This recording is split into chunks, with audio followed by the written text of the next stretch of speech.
Welcome to Godly Play today. I'm glad you're in the circle. And later on, other people will be joining the circle when this story goes on YouTube. So everyone's welcome. We're glad that you're here today. So we're looking at the church calendar. Do you remember the shape of the church calendar? It's in a circle. And we are just coming back from the Christmas and Epiphany, and we're 1, 2, 3 Sundays after Epiphany. So we're getting very close to the purple days, which is the part of getting ready for Easter. So exciting time in the church year coming up. So I'm going to take the candle down. Are you ready? Get yourself settled.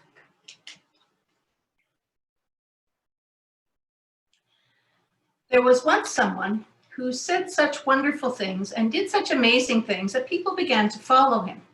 And as they followed, they wondered who he was, and they couldn't help themselves. They just had to ask. And one of the times when they asked, he said, "I am the light."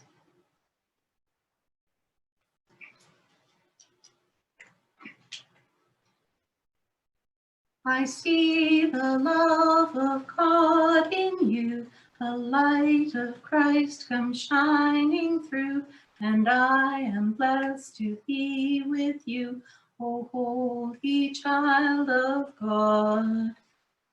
But this light didn't stay in that one place and in that one time.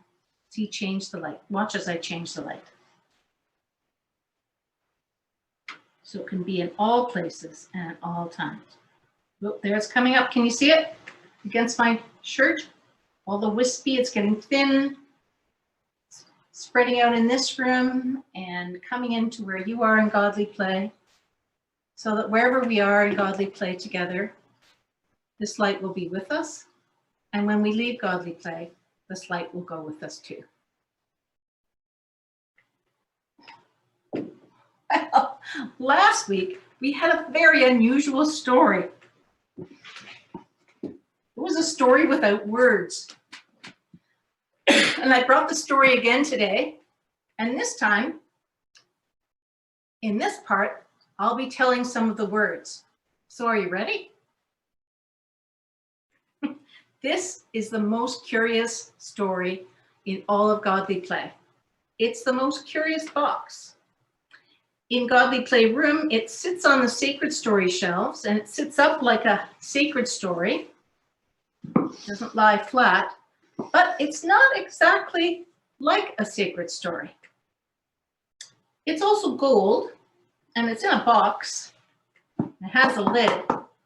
So it looks like a parable, except it's the wrong shape. Parables are square, and this story is a triangle.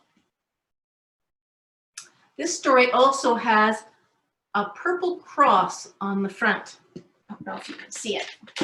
I'll get closer.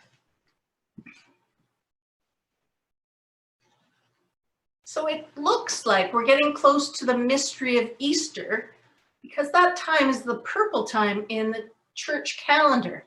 And you can see there's 4 little crosses that are attached to the big cross. Those are for the 4 gospel writers, Matthew, Mark, Luke, and John. And it's those gospels that give us all the stories that are in this box. So it looks like it might be a liturgical story because it looks like it's about crosses and getting close to Easter, but it doesn't sit on the Easter shelves. It sits on the New Testament shelf. So a very unusual box indeed. Now, this box is so curious that we need a prologue before we open it. And you might be wondering, what's a prologue? A prologue are some words that we tell before a story, but they're about the story. The Gospel of John has a prologue. So here we go. You ready for the prologue? Well, you have to be careful because there are lots of plays on words. And I'm wondering if you can hear them while I'm saying this. The words of this are all about the Word. Did you catch that? Did you get that play on words? Okay, here we go with the prologue. In the beginning was the Word.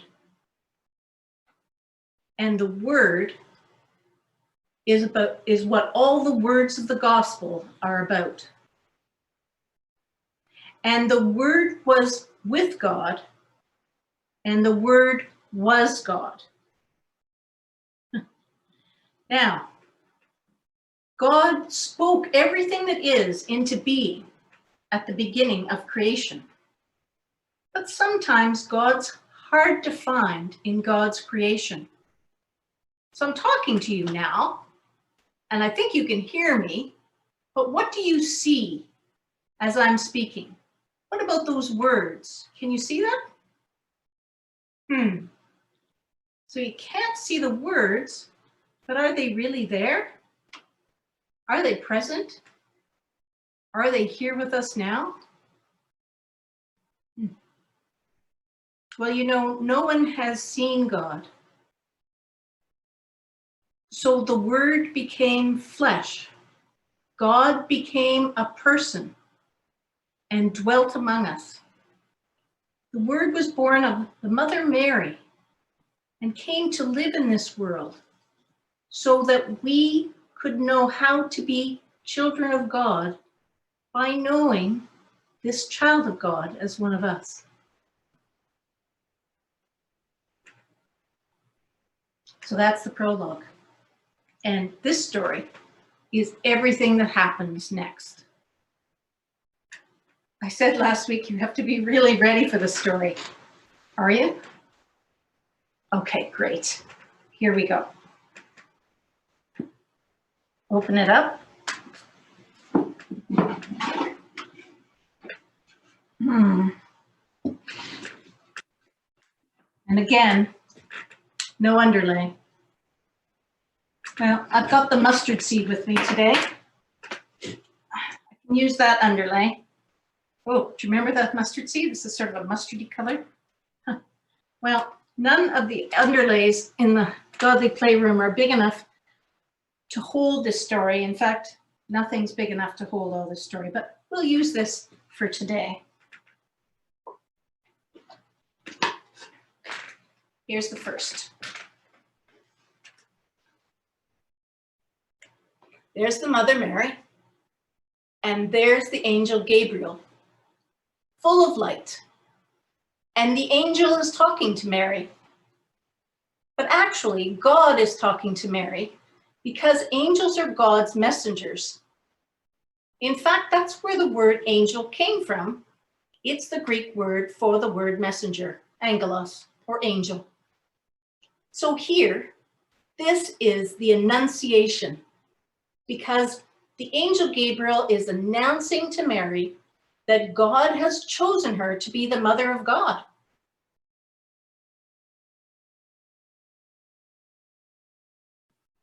So this is the Annunciation.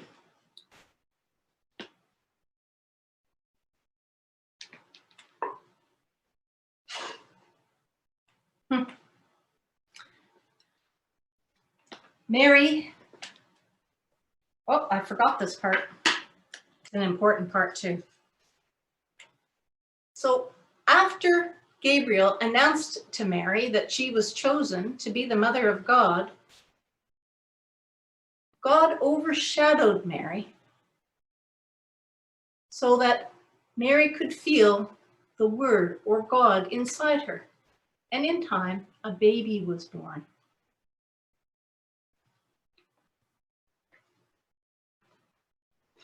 Baby grew up and became a man, and Jesus called his disciples. And Jesus took 3 of the disciples up a mountain, right to the top of the mountain. And here you can see 3 people looking at 3 other people. In the distance, you can see Jesus and Moses and Elijah, full of light. Now, Moses and Elijah had been dead for hundreds of years before Jesus was alive. Down here, we see three of the disciples, Peter, James, and his brother John.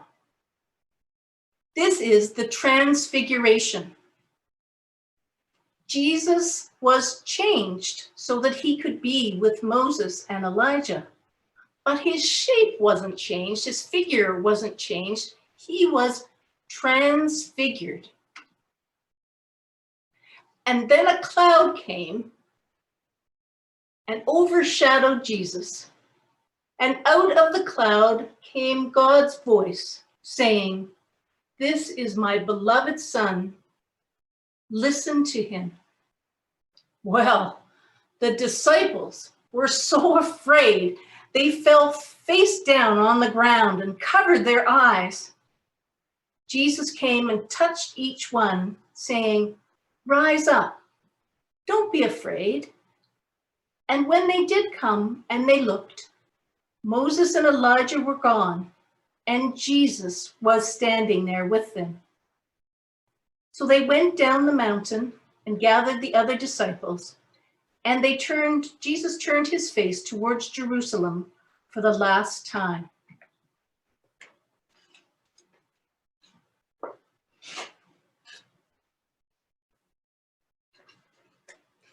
In Jerusalem, Jesus and the disciples had a Last Supper together in the upper room. And that night, Jesus was arrested, and the next day, he died on the cross. His body was put into a tomb in a cave, and a great stone was rolled across it like a locked door. On Holy Saturday, the dark overshadowed Jesus.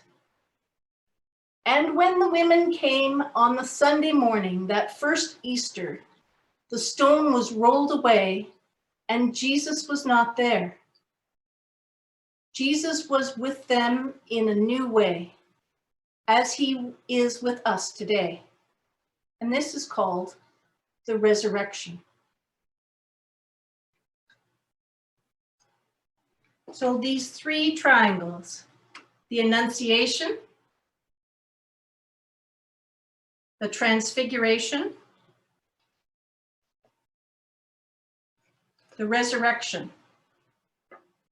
Here's God with Mary, God with the three people on the mountain, and God in the people who are following Jesus in a new way.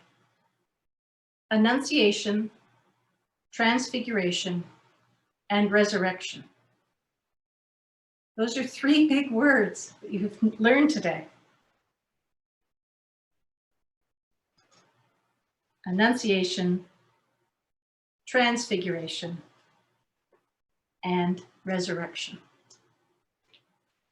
So I story away so far. There's still lots of more pieces in the story. But for today, we have resurrection,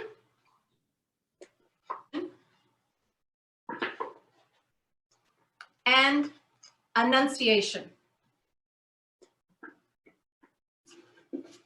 And I'll put the underlay from the mustard seed back in the mustard seed box. And we're ready for the blessing. I hope you have a wonderful week and that you have lots of fun and you feel very loved and cared for.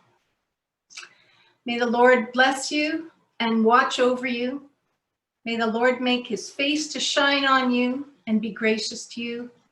May the Lord look kindly on you and give you peace.